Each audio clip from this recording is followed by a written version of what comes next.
निशिकांत दुबे, मनोज तिवारी और बीजेपी के कपिल मिश्रा, ये तीन नेता दुमका पहुंचे थे। जो लड़की जिसकी आपने देखा कि मौत हो गई जलकर, उन्हीं के परिजनों से मुलाकात करने के लिए, लेकिन कहा गया कि उन्होंने नियमों का उल्लंघन किया। वो नियम कौन कौन से थे और आखिर क्या कार्रवाई की गई है, क्या एक्शन लिया गया उन पर, पहले आपको ग्राफिक्स के जरिए आइए आपको दिखा देते हैं कि एफआईआर में अभी तक क्या क्या हुआ है। 31 अगस्त की शाम 6 बजे निशिकांत दुबे जो है एयरपोर्ट पर पहुंचे थे। फिर उसके बाद अगर हम बात करें निशिकांत दुबे जब वहां पर पहुंचे तो इसके बाद जमकर राजनीति भी अब जारी है। सांसद मनोज तिवारी और समर्थक भी वहां पर साथ में पहुंचे थे। कहा जा रहा है कि दुमका में पीड़ित परिजनों से मुलाकात करने वो पहुंचे। इसके साथ ही साथ जब हेमंत सोरेन सरकार हमलावर हो गई तो एयरपोर्ट की एटीसी में जबरन घुसे सांसद निशिकांत दुबे, यह आरोप लगाया गया बीजेपी के इन तमाम नेताओं पर। हालांकि निशिकांत दुबे, मनोज तिवारी की सफाई भी इसके बाद आ गई है। एयरपोर्ट ऑपरेशन के सुरक्षा मानकों का उल्लंघन किया गया, ये आरोप लगे बीजेपी के नेताओं पर। इसके साथ ही साथ और भी कई आरोप लगे, लेकिन अगर हम बात करें जो आरोप लगे एफआईआर में क्या वो आप सभी ने देखा। लेकिन दुमका में अगर पीड़ित परिजनों से ये मुलाकात के लिए जा रहे हैं तो फिर इस तरह की राजनीति क्यों? बीजेपी अब ये कह रही है कि ये लोग जो है देश में राजनीति करते हैं हर एक मुद्दों पर, ये नहीं चाहते कि बीजेपी प्रदेश में दस्तक दे। तो ऐसे में आप देखिए तमाम उन नेताओं की तस्वीर भी हम आपको दिखाएंगे और क्या अभी तक प्रतिक्रिया सामने आई है वो भी आप सुनिए। 5:15 पर पहुंचते हैं। एफआईआर खुद कहता है कि 5:25 पर हम एयरक्राफ्ट के अंदर थे। 6:04 पर सनसेट था, उसके आधे घंटे बाद तक, 20 मिनट बाद तक जो है कोई प्लेन टेक ऑफ टेक इन कर सकता है।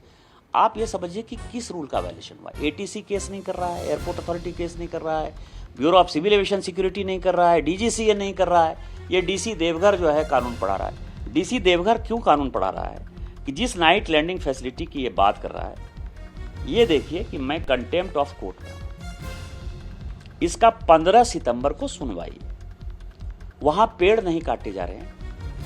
इस देवघर एयरपोर्ट पर नाइट लैंडिंग फैसिलिटी कैसे नहीं हो, इसके लिए डीसी देवघर और झारखंड सरकार पूरी चिंतित है। ये पूरा उसने हलफनामा, गलत हलफनामा दिया है। देवघर पूरे वर्ल्ड के लोग जुड़े हुए हैं, तो रात की लैंडिंग उसकी शुरू हो, इस नाते निशिकांत दुबे जी वहाँ के एयरपोर्ट के चेयरमैन हैं, वो एयरपोर्ट अधिकारी के साथ कुछ जानकारी लेने के लिए थोड़ी देर के लिए रुके थे। क्योंकि मैं भी स्टैंडिंग कमेटी का चेयरमैन हूँ, मैं सोचा शायद मैं भी कुछ हेल्प कर सकूँ, तो हम लोगों ने एक थोड़ी सी बात की और इसको लेकर के वो बौखलाहट को उन लोगों ने इस तरह से किया और उसमें बहुत सारे कानून का उल्लंघन कर चुके हैं। निशिकांत दुबे जी ने डिटेल में सारी बातें कही हैं।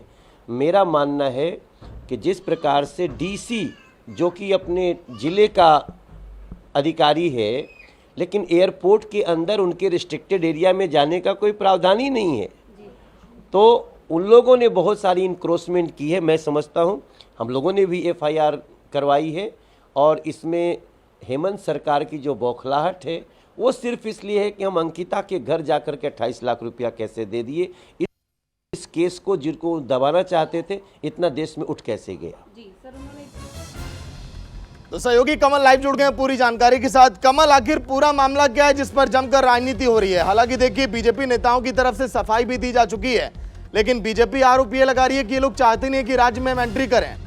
कमल, देखिए लगातार पहले से भी निशिकांत दुबे जो सांसद हैं उनके बीच और जो डीसी हैं मंजूनाथ भैंत्री, उनके बीच लगातार नोकझोंक होती रही है। इससे पहले भी कई केस दर्ज किए गए हैं डीसी की तरफ से, और ये पूरा मामला अंकिता हत्याकांड में जब सभी मिलने गए थे और लौटने के क्रम में ये आरोप लगे हैं भाजपा नेताओं पर कि एटीसी में जबरन घुसकर और अथॉरिटी से ये परमिशन लिया और टेक ऑफ किया गया, जो कि रात में टेक ऑफ करने की इजाजत नहीं है वहाँ देवघर एयरपोर्ट पर, और इसी वजह से मामला पूरी तरह से तूल पकड़ लिया है। अब जो है निशिकांत दुबे और डीसी देवघर दोनों के बीच ट्विटर वार भी शुरू हो गए हैं।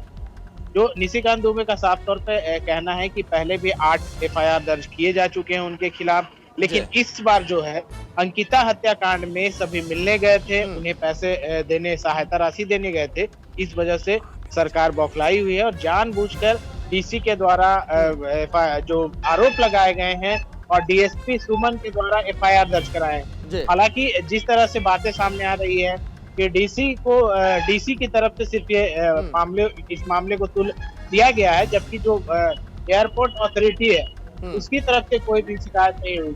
अब देखना यह है कि क्या कुछ आगे होता है, लेकिन जिस तरह से पहले भी डीसी और निशिकांत दुबे के बीच लगातार ये मामले चलते रहे हैं, चाहे वो रोपवे हादसा क्यों ना हो देवघर का, बिल्कुल कमल, कई मौकों पर हमने देखा कि निशिकांत दुबे को घेरने में लगी रहती है सोरेन सरकार, और इस मौके पर भी यही हुआ। शुक्रिया पूरी जानकारी के लिए।